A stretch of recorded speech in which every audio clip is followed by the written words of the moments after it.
Of course. I mean, it doesn't matter whether it's whatever sport you play. If you take your two of your stars out, I mean, Virat Kohli is one of the all-time great players. I think Shami is a real glue for the Indian bowling attack because, you know, he's so miserly.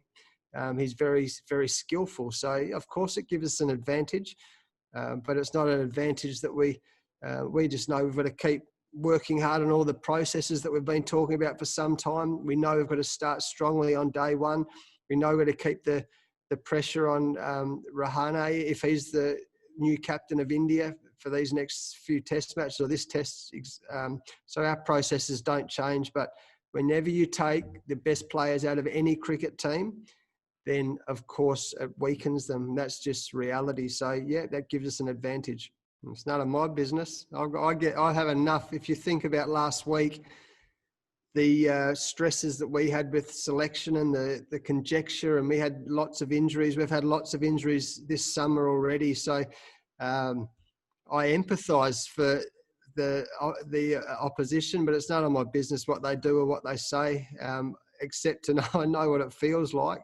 And yeah, I'm glad. If India are feeling any stress, I'm glad they are and not us over Christmas.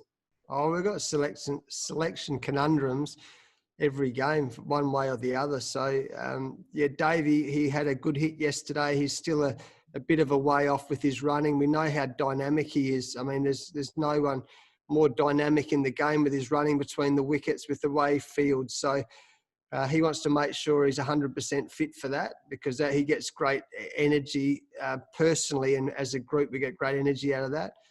But these things with selection, they have a funny way of working themselves out. Be pretty courageous man to change the 11 this test match after the last one. So at this stage, yeah, it'll be very, unless something happens over the next few days, and they can happen in the world we live in, but we'll go in with the same 11, I'd say. And yeah, 30,000 is better than none.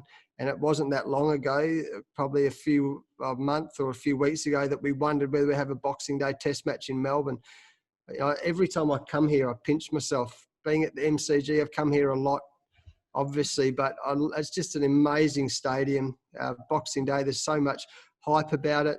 The boys love playing here. The Indians will love. A lot of them have dreamed about playing a Boxing Day test match, and 30,000 is better than none. It's not the same as 90, obviously, but I'm sure the 30,000 who come in will certainly provide the atmosphere that we love about the Boxing Day test match.